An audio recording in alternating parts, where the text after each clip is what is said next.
Oh yeah, Rubina, come out here. You want to meet my daughter-in-law? She is wonderful. I want you to meet my beautiful, wonderful Armenian daughter-in-law. And let's see if we can, we have to turn this on so that the microphone works. Okay, here we go. We'll just clip that on here. Okay. Something like this. Okay, come over here. Here, let's go over here. This is my lovely Rubina. Stand up here on this thing. There you go. Hi. This is my lovely Rubina from Armenia, who came to visit and surprise my wife for Christmas. And were you surprised when you got the call that, hey, I want you to come to Israel? Yes. I was surprised, but also I was surprised because it was like, can you come tonight? And I'm really not used to it. You're not used to being a Holton yet, is Yes. it? They've been married for how long? Almost 2 years. Will be 2 years in May. Oh my goodness. Mm-hmm. That went fast. Yes. That's amazing. So Nathan and Rubina met in Armenia after Nathan went there on a tour, one of my tours to Armenia a couple years ago. And after the 10-day tour, he said, Dad, I've had so much fun. This place is so amazing. I want to stay and do some more exploring. So I was like, have at it, son. You're 21, you know. So he stayed. And next thing you know, I'm getting a phone call. Dad, I met this girl. And here she is. And she's due in March with my third grandbaby. So I am very excited about that. Now, tell them about your education and what you're studying. I am studying translation studies at Yerevan State University. I have my bachelor's degree in translation studies, and currently I'm getting my master's degree in administrative translation. So like business and legal translation, forensic linguistics, cool stuff. And she's really smart. She speaks Russian, Armenian, English better than I do, and even German, some German. A little bit, yes. And she picked up Spanish like nothing. Of course, Spanish is easy compared to Armenian. Yes, it is. Without a doubt. Now, we have 3 trips going this year coming up to Armenia. The first 2 are completely full in May and in June, but we still have a few slots left for the one in September. You've been helping us lead these tours now for a couple of years. Tell about the tours and what people say about them after they've been on them. Well, you don't all get to get married after the tours. Just start with that. you don't always get to hear about Armenia like you hear about some other very famous countries, but it has been life-changing for many, many people who came to Armenia. We have beautiful history, we have beautiful monasteries that you can go to, and we have wonderful food. And it's also very nice to share our culture with foreigners because we are a very social country. And They are. Yes. Very friendly. Yes, we love having guests and showing what we have, and we're very excited about it. And if you want to come, please sign up. We will be with you. Yeah, you get to hang out with Rubina and Nathan, and we're going to go in September for 10 days, and we're going to travel all around the country, and you'll get to see some amazing biblical history. If you thought Israel was the only place that you could go to the Holy Land, Armenia is like the other Holy Land, and you can be right at the foot of Mount Ararat, see where Noah parked the ark up there, and there's all kinds of ancient history there that is amazing to see. So definitely, I hope we'll get the last few. I think we have about 5 slots left for that trip. We're trying to keep the trips fairly small, like 25 people, and that way it's a little more intimate and we can go more places, and it's not like herding cats everywhere. So people need to know about what Armenia is going through in terms of being attacked, just like Israel was attacked by Azerbaijan. Tell them about that. Well, I'm going to drink some more tea. You keep talking. Well, the thing is that, Armenia has been living in this region for thousands of years. In fact, we have the world's oldest wineries that, proved that Noah's Ark, landed on Mount Ararat. And then, he probably lived in our region, and we have been living there for thousands of years. I'm telling you this because the conflict we have is a result of Azerbaijan claiming that Artsakh is their historical land. And that is just nonsense, because we have monasteries there that are thousands of years old.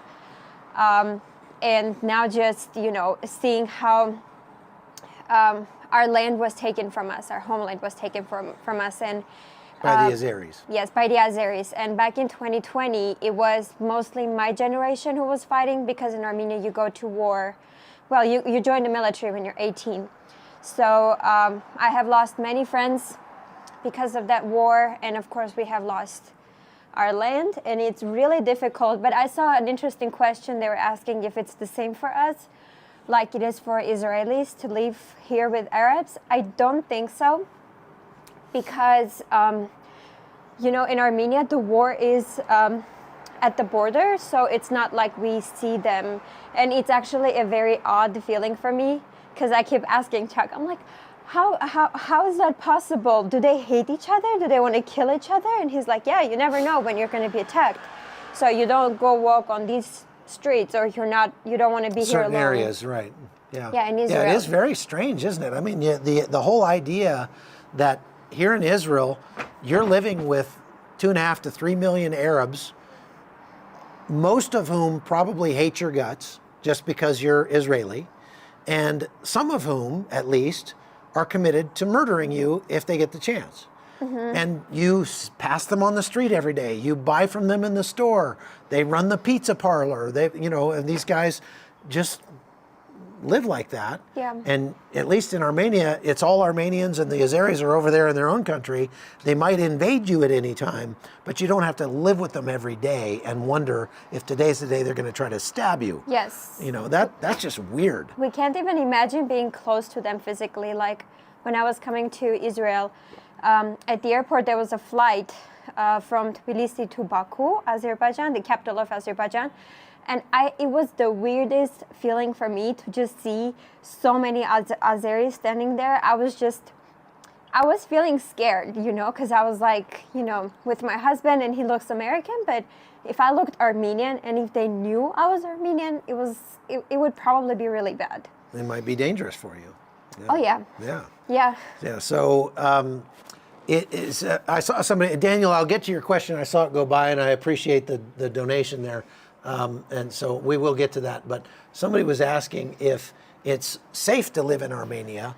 After what you just said, would you say it's safe to live there? Yes, actually, Armenia is one of the safest places to live in. That's why me and my husband live there. We want to raise our children there, God willing, because, when I'm at home, I can hear kids playing outside at like midnight, 11 p.m., and their parents are not even worried about their safety, which is pretty cool. And, my husband always says in Armenia, you know where your enemy is. And, sometimes you don't have that same feeling in America, in the States, because you never know what's going to happen if you go to the store or if your kids go to school, Right. if there's going to be a shooting or not. I think that it's safer in a real objective sense in Armenia than it is in any large city in the United States. You're much less likely to be robbed, Yes. to be attacked, to be raped, or to be, shot because you look like you're from the wrong political party or something. Mm-hmm. It's a very safe, peaceful country, except on the border, where Azerbaijan is from time to time just Mm-hmm. deciding to take more land. And this is the big worry that they have in Armenia right now, is that Azerbaijan is going to invade the southern part of Armenia and try to take part of it and take it away from you. They just took over the Armenian exclave called the Nagorno-Karabakh region, or what the Armenians call Artsakh, which is apart from Armenia proper, and that was the big problem. It was surrounded by Azeri land, and the Azeris were like, well, we surround it, so we own it. Well, except for the fact that Armenians have lived there since time immemorial, I guess they could say that, but that there is that sort of inconvenient fact, and the Azeris were like, don't care, and they just took it over and kicked out 120,000 ethnic Armenians from their ancestral homelands, and they may never get it back. Do you think so? We certainly hope so, but we also know that the world does not always work based on their morals.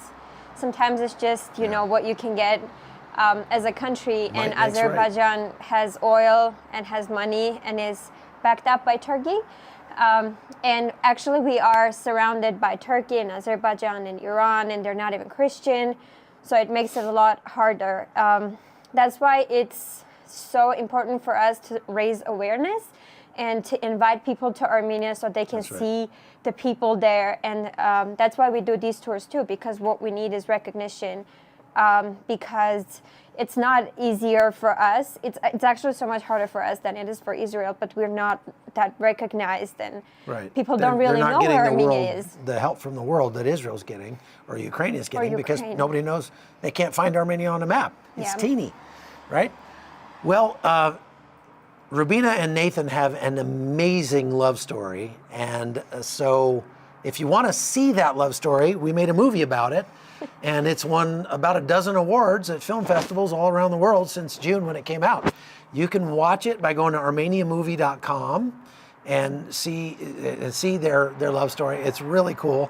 The movie's called Armenia, A Love Story, and it's not just about Rubina and Nathan, it's about Armenia proper, but their story's in there too. So I recommend that you go watch it if you haven't already, and I think you'll love it. It's a fun movie. Also the war. Yeah, and it tells more about the war, right, for sure.